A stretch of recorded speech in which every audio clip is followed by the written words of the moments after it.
Only Forward by Michael Marshall Smith.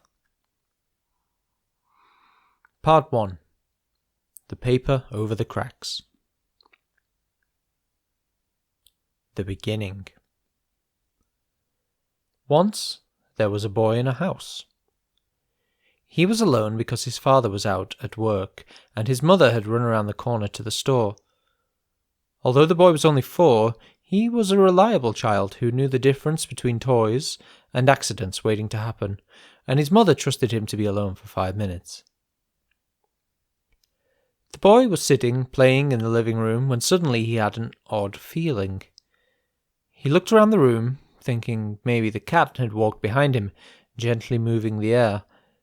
But he wasn't there, and there was nothing else out of the ordinary. So the boy went back to what he was doing. He was colouring a picture of a jungle in his colouring book, and he wanted to have it finished before his father got home from work. Then there was a knock at the door. The boy stared at the door for a moment. That's what the feeling had been about. He had known there would be a knock at the door, just as he sometimes knew that the phone was going to ring. He knew that it couldn't be his mother because he'd seen her take the keys. He also knew that he shouldn't open the door to strangers when he was in the house alone, but something made him feel that this didn't count, that this time was different. After all, he'd known about it beforehand. So he got up and walked slowly over to the door. After a pause, he opened it. At the time, his family were living high up in a block of flats.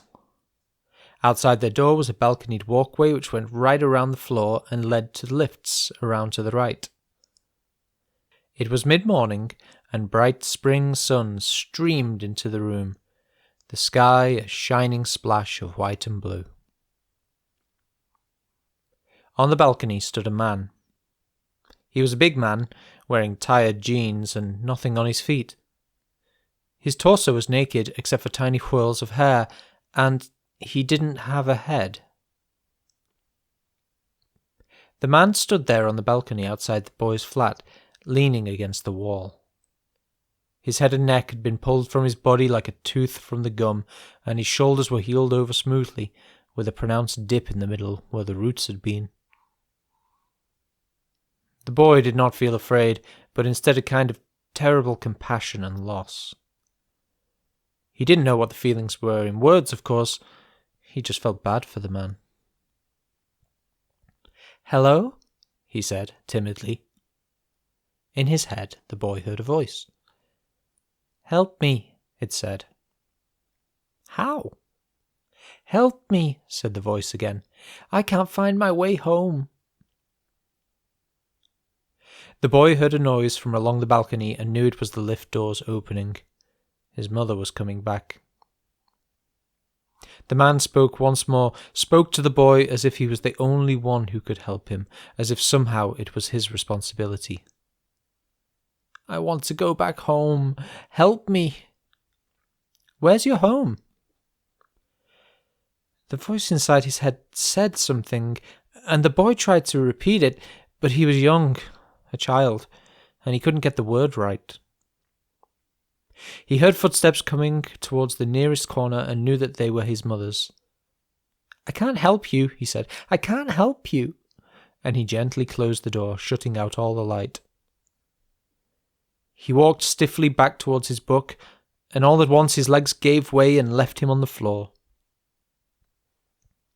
When his mother came in moments later, she found the boy asleep on the carpet with tears on his face. He woke up when she hugged him and said that nothing was wrong. He didn't tell her about the dream and soon forgot all about it. But later he remembered and realized it had not been a dream. Chapter 1. I was tired. I got up, crawled out of the maelstrom of sheets at 9:30 this morning. I took a shower and drank some coffee. I sat on the floor with my back to the wall and felt my muscles creak as they carried a burning cigarette from the ashtray to my mouth, and from my mouth to the ashtray. And when I first thought seriously about taking a nap, I looked at the clock. It was 10:45 a.m. I was still sitting there, waiting to die, waiting to fossilize, waiting for the coffee in the kitchen to evolve enough to make a cup of itself and bring it through to me when the phone rang. It was touch and go whether I answered it. It was right on the other side of the room, for Christ's sake. I wasn't geared up for answering the phone. Not this morning. If I had been, I'd been dying quietly on the other side of the room, nearer to where the phone is. It rang for quite a while, and then stopped, which was nice. Then it started again, and went on for what felt like days. Whoever was on the other end clearly didn't know how I felt, wasn't empathizing very well at all, in fact. I decided it would be worth getting to the other side of the room, just to tell whoever it was to go away. So I let myself sag gently to the floor and climbed up it like a mountain. I established a base camp about a third of the way across, and I had a bit of a rest there. By now, the phone had been ringing for so long I'd almost forgotten about it, and the sound wasn't bothering me so much. But once I've made up my mind about something, I stick to it. So off I went again. It was a long and arduous journey, full of trials, setbacks, and heroic daring-do on my part. I was almost there, for example, when I ran out of cigarettes and had to go back to fetch another packet. The phone was still ringing when I reached the other side, which was useful, because now I was there I had to find the damn thing. Half a year ago, some client gave me a grav bender in part payment for a job I'd done them. Maybe you've got one. What they do is they let you alter the gravity in decided rooms in your apartment, change the direction, how heavy things are, that sort of stuff. So for a while I had the gravity in the living room going left to right instead of downwards. Kind of fun. Then the batteries ran out, and everything just dropped in a pile down the far end of the room, and frankly, I couldn't be fucked to do anything about it. It took a while for me to find the phone. The screen was cracked, and the ringing sound was more of a warble than it used to be, although maybe it was just tired. It'd been ringing for over 2 hours by then. I pressed to receive, and the screen flashed, "Incoming call," blinked, and then showed a woman's face. She looked pretty irritable, and also familiar. "Wow, Stark, have a tough time finding the phone, did you?" I peered at the screen, trying to remember who it was. She was about my age, and very attractive. "Yeah, as it happens. Who are you?" The woman sighed heavily. "It's Zender, Stark. Get a grip," she said. When I say I'm tired, you see, I don't just mean that I'm tired. I have this disease. It's nothing new. People have had it for centuries. You know, when you've got nothing in particular to do, nothing to stay awake for, when your life is just routine and it doesn't feel like it belongs to you, how you feel tired and listless and everything seems like too much effort. Well, it's like that, but it's much worse. Because everything is much worse these days. Everything that's bad is worse, believe me. Everything is accelerating, compacting and solidifying. There are whole neighborhoods out there where no one has had anything to do all their lives. They're born, and from the minute they hit the table, there's nothing to do. They clamber to their feet occasionally, realize there's nothing to do, and sit down again. They grow up, and there's nothing. They grow old, and there's still nothing. They spend their whole lives indoors, in armchairs, in bed, wondering who they are. I grew up in a neighborhood like that, but I got out. I got a life. But when that life slows down, the disease creeps up real fast. You've got to keep on top of it. "Zender! Shit! Hi! How are you?" "I'm fine. How are you?" "I'm pretty tired." "I can tell. Look, I could have something for you here. How long would it take you to get dressed?" I looked at myself. I am dressed. Properly, Stark? For a meeting? How soon could you be down here? I don't know. 2, maybe 3 months? You've got an hour. The screen went blank. She's a characterful person, Zender, and doesn't take any shit. She's my contact at Action Center, the area where all the people who are into doing things hang out. It's a whole neighborhood, with offices and buildings and shops and subsections, all totally dedicated and geared up for people who always have to be doing something. Competition to get in is pretty tough, obviously, because everyone is prepared to do what it takes, to get things done, to work all the fucking time. 100% can-do mentality. Once you're in, you've got to work even harder, because there's always somebody on the outside striving 25 hours a day to take your place. And they're a pretty heavy bunch, the actioneers. Even when they're asleep, they're on the phone, working out with weights. Most of them have had the need to sleep surgically removed anyway. For me, they're difficult to take for more than a few seconds at a stretch, but Zender's okay. She's only been there 5 years, and she's lasted pretty well. I just wish she'd take some shit occasionally. I found some proper clothes quite easily. They were in another room, one where I haven't fucked about with the gravity. They were pretty screwed up, but I have a clothes valet that takes care of that. Another part payment for a job. It somehow also changed the colour of the trousers from black to emerald with little turquoise diamonds. But I thought, well, what the hell, start a trend. The walls in the bedroom were bright orange, which meant that it was about 7 o'clock at night. It also meant I'd spent a whole day sitting with my back to the wall. I don't think I'll ever make it into the centre somehow. Getting to Zender's building in Action Center would take at least half an hour. Probably more, even assuming I could find it. They keep moving the buildings around just for something to do in lunch breaks. And if you don't keep up with the pace, you can walk into the center and not know where anything is. The actioneers are always up with the pace, of course. I'm not. I told the apartment to behave, and I got out into the streets. The fact that Zender had asked me to change meant that I was almost certainly going to be meeting someone. I meet a lot of people. Some of them need what I can do for them and don't care what I look like. By the time I'm the only person who can help them, they're prepared to put up with sartorial vagueness. But most of the people just want something minor fixed, and only like giving money to other people who'll dress up neatly for them.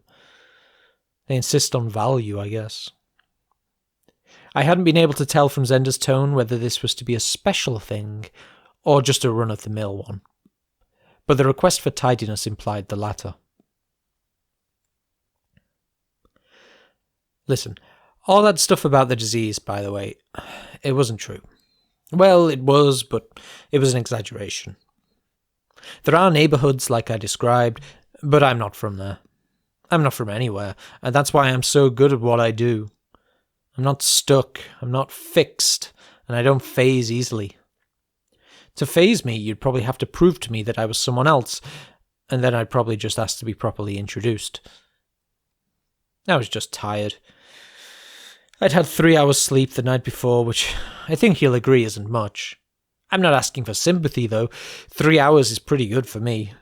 In my terms, 3 hours makes me Rip Van Winkle. I was tired because I'd only been back 2 days after my last job. I'll tell you about it sometime if it's relevant. The streets were pretty quiet, which was nice. They're always quiet here at that time. You have to be wearing a black jacket to be out on the streets between 7 and 9 in the evening, and not many people in the area have black jackets. It's just one of those things. I currently live in Colour neighbourhood, which is for people who are heavily into colour. All the streets and buildings are set for instant colour match. As you walk down the road, they change hue to offset whatever you're wearing. When the streets are busy, it's kind of intense. and anyone prone to epileptic seizures isn't allowed to live in the neighbourhood, however much they're into colour. I'm not into colour that deeply myself. I just live here because it's one of the milder weirdnesses in the city, one of the more relaxed neighbourhoods. Also, you can tell the time by the colour of the internal walls of the residential apartments, which is kind of useful, as I hate watches. The streets thought about it for a while, and then decided that matte black was the ideal complement for my outfit. Some of the streetlights were picked out in the same turquoise as the diamonds in my trousers too, which I thought was kind of a nice touch. I made a mental note to tell the next street engineer that I met that they were doing a damn fine job. Sort of an embarrassing thing to think, but I knew I was safe. I always lose my mental notes. Last time I'd ventured out of the apartment, the monorail wasn't working, but they'd obviously been busily busying away at it because the new and improved service was in full swing. An attendant in a black jacket sold me a ticket, and I had a whole carriage to myself. I took a leaflet from the pouch on the wall and read that the monorail had been shut temporarily so that it could install mood sensors in the walls of the carriages. I thought that was pretty cool, and the walls picked that up and shone a smug blue. Little Big Station, Pacific Hue, Zebra 1, Rainbow North. The station zipped by soundlessly, and I geared myself up for whatever it was I had to gear myself up for. I didn't have much to go on, so I just geared up generally. I judged I was probably geared up enough when the walls were a piercing magenta. "Steady," read a little sign that popped up from nowhere on the opposite wall. "That's pretty geared up, fella." I took the hint and looked out of the window instead. Soon I could see the huge sweeping white wall that demarcated the colour neighbourhood from Action Centre. The actioneers aren't the only people to have built a wall around them to keep everybody else out, but theirs is a hell of a lot bigger, whiter, and more bloody-minded than most. The mono stopped at Action Portal 1, and I got off and walked across to the gate. The man in the booth was reading an advanced management theory text, but he snapped his attention to me instantly. They're like that, the actioneers, ready for anything. "Authorization?" I fumbled in my wallet and produced my card. Zender got it for me a few years ago, and without one, they just don't let you in. "Destination?" "Department of Doing Things Especially Quickly." "Contact?" "Zender Wren, under supervisor of really hustling things along," I said. He tapped on his console for a while, taking the chance to snap up a few more lines of total quality management. The computer flashed a curt authorization, not wasting any of its time either, doubtless keen to get back to redesigning the centre's plumbing system or something. "Wrist?" he barked. I put my hand through the gap in the window, and he snapped a visitor bracelet around my wrist. "You are authorized 1/2 hour this visit. Take the A-Line mono to your destination. Your journey will be free, with no cash or credit transaction involved." They like to make a big thing about the fact that they don't use money in the centre. It means there's some big, egalitarian, happy family, yet there are 43 grades of monorail attendants alone.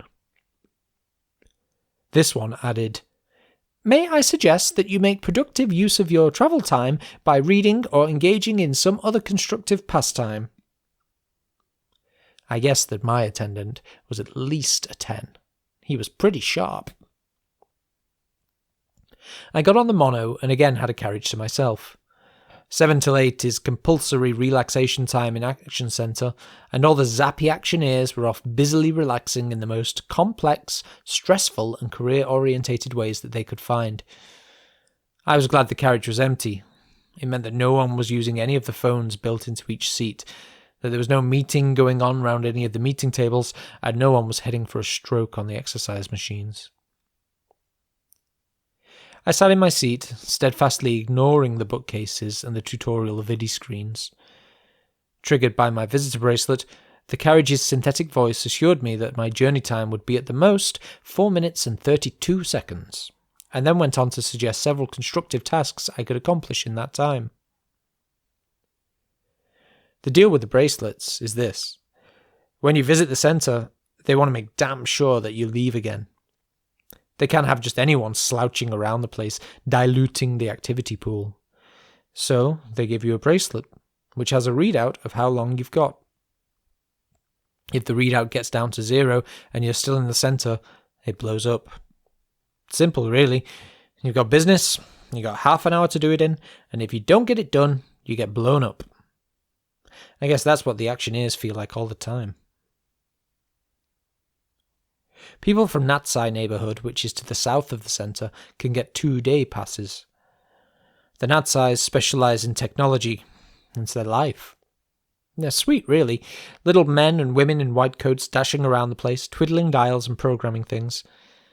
They have better computers and gadgets than everybody else, and the centre has to buy their mainframes from the Natsais, which pisses them off to no end. As it happened, I did do something constructive during my 4 minutes and 32 seconds, which doubtless made the carriage very happy. I got my seat computer to print out a map of the current layout of the area around the department. This week, I saw they'd arranged the buildings to make up the ancient symbol for diligence when seen from a particular point in space. When the doors opened at my stop, I stood politely to one side to let out an actioneer. Yep, yep, yep, yep, yep, yep, yep, yep, yep, yep, yep, yep, he was saying into his portable phone. Yep, yep, yep, yep, yep, yep. He struck me as a can-do kind of guy.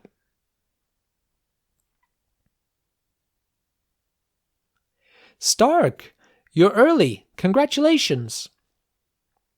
Zender was sitting behind her ridiculously large desk when I finally made it to her office. This time, they'd rearranged the inside of the building too, and used an industrial-strength grav bender so that they could have the floors at a 45-degree angle to the ground. They probably had a reason, but it made finding your way around sort of mentally strenuous. The elevator I took was clearly very annoyed about the whole thing, and spent the entire journey muttering to itself instead of telling me the history of the department in the way it was supposed to. Zender's desk is about 40 feet square, literally. As well as her computer, pens, paperclips and stuff like that, it also has an aquarium on it and a meeting table with 6 chairs. I made my way around to her end of it and kissed her hand. They don't do that in the centre, but they do it in the neighbourhood where she grew up, and I know she kind of likes it. Good to see you, Zender. You're looking very diligent today. Why, thank you, Stark. Cool trousers.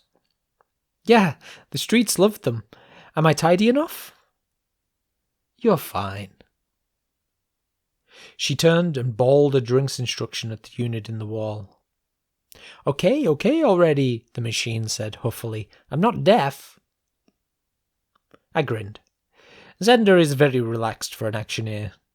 Being in the centre has changed her much less than it does most of them. I think the only reason they keep her there is that she's so damn good at doing things. The machine burped the drinks onto the desk and slid shut without even telling us to enjoy them. Zender smiled and handed me one of them. When did you get back? She said. A few days ago. Went into extra time. Sorry about this afternoon. No, that's okay. I assumed you were tired. Yeah, I was. Did it work out okay?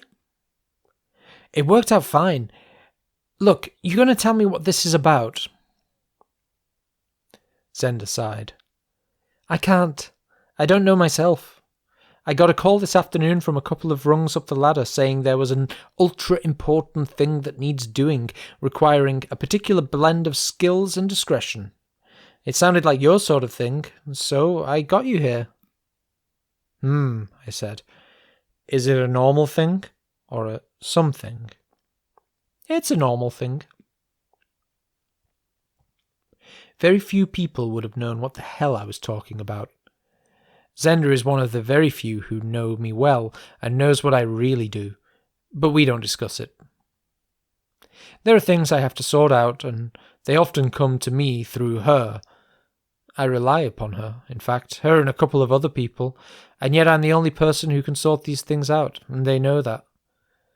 It's kind of an odd relationship, but then again, what isn't?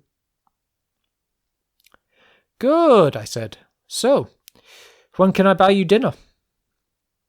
Next year, possibly.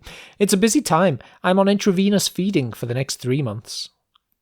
Okay, so I'll bring a burger and we can watch the drips together, I drawled with a grin. I'll call you, she said, lying sweetly. Actioneers don't date outside the centre. It's frowned on. It's not a good career move, and having your date blow up mid-evening would be kind of a downer too, I guess.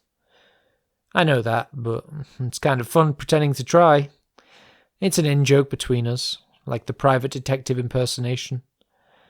Contrary to appearances, I don't have a frosted glass door with my name on it, and I didn't used to be a cop. I used to be a musician. Sort of. At 8:01 exactly, the desk intercom rasped, "Mrs. Wren, your meeting participants are on their way up. Meeting time minus 1 minute and counting." People in the centre are never early for meetings. Being early would suggest that you just weren't busy enough, that you hadn't immediately flown in from something else just as important. These people had timed it very well, and I tried hard to admire that. "Okay, Stark, shall we sit?" We climbed onto the desk, and Zender arranged herself beautifully in the chair at the head of the table. I sat opposite, so that I could monitor her facial reactions during the meeting. Also, so that I could just look at her face, which has high cheekbones, green eyes, and a wide mouth. Yeah, okay, so I like Zender a lot. Well spotted. Meeting time minus 30 seconds and counting. The doors at the end of the room bounced open, and 2 men and a woman entered in formation, walking fast. The woman I recognized as Royan, one of Zender's assistants, and the man in the front wore the distinctive violet cufflinks of the Centre's intelligence agency, ACIA for short. He was thick-set and looked pretty serious. Not much of a dancer, I guess. "Hi, Royan," I said. "Hi, Stark. Hey, cool trousers." I made a mental note to use the clothes valet incorrectly again sometime. As everyone arranged themselves around the table, I stole a look at the second man. He was in his 50s, tall and thin, with a pale and bony face. That meant that he was senior enough to disregard the compulsory tanning regulations in the centre, which made him pretty damn senior. I wondered who he was. "And meeting time," sang the intercom's synthetic voice. "On behalf of the building, I would like to wish you a productive and diligent meeting. Here's hoping it will be deemed a success by all participants and those they work for, with and above in their respective departments. Go for it." While Zender introduced us all to each other, I lit a cigarette. Normally that's strictly forbidden in the centre, as all the actioneers want to carry on busily doing things for as long as they can, but I figured I ought to state a presence somehow. The man from ACIA, whose name was Darv, gave me a long stare, but I gave it right back to him. I've met his type before. They hate me. Actually, they hate what they see, which isn't the same thing. I've been playing this game for 10 years now, and I know how to fit in. Curiously, what they see and hate is what they want to see. The thin man was referred to only as letter C, which meant he was the third most senior executive in the whole department. That made him an alarmingly heavy hitter, and though he said nothing for the first 10 minutes of the meeting, I could tell he was someone to take seriously. I saw now why Zender had suggested that I make an effort. Darv kicked off the meeting by grassing on the elevator, which had moved on to insinuating damaging things about the sexual proclivities of the building's interior designers. Royan made a call, and somewhere in the basement a SWAT team of elevator engineers and hydraulic psychotherapists went into action.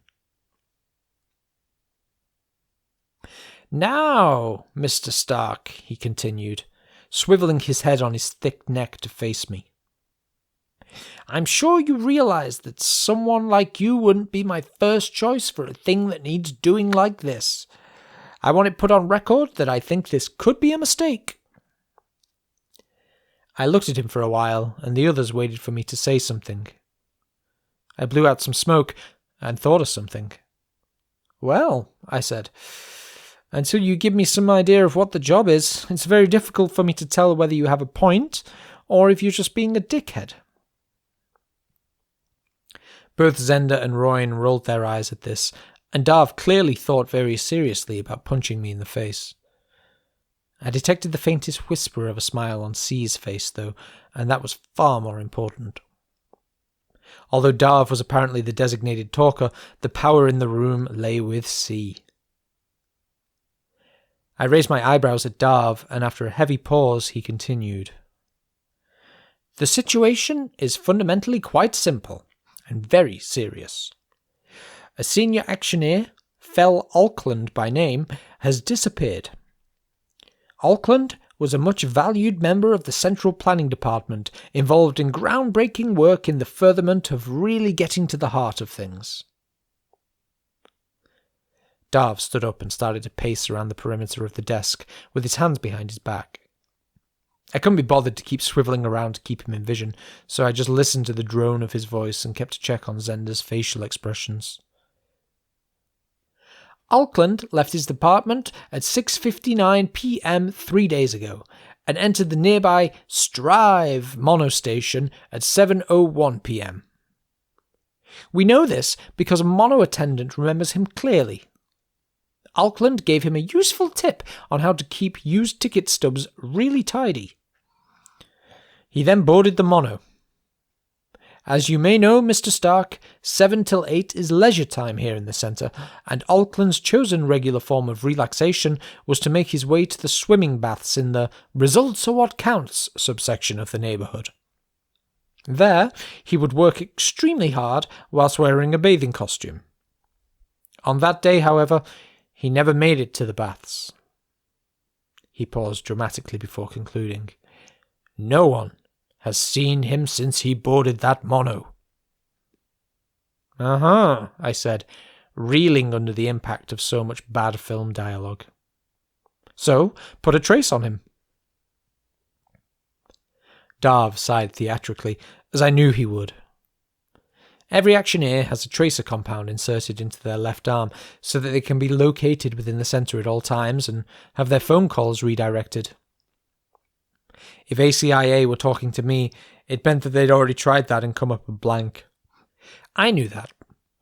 But sometimes it doesn't pay to let everyone know everything you know. See? I have hidden depths. "Obviously, we've tried that, Stark. Obviously."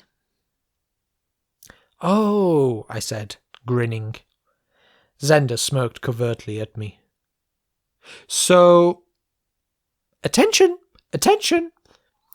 Darv nearly fell off the desk as he jumped at the sound of the intercom's voice. "Miss Wren, your visitor is due to explode in 2 minutes." "Jesus wept," muttered Darv as he made his way under the table. Clearly a cautious man. I held my wrist out to Zender, and she waved her extender over it, giving me another half hour.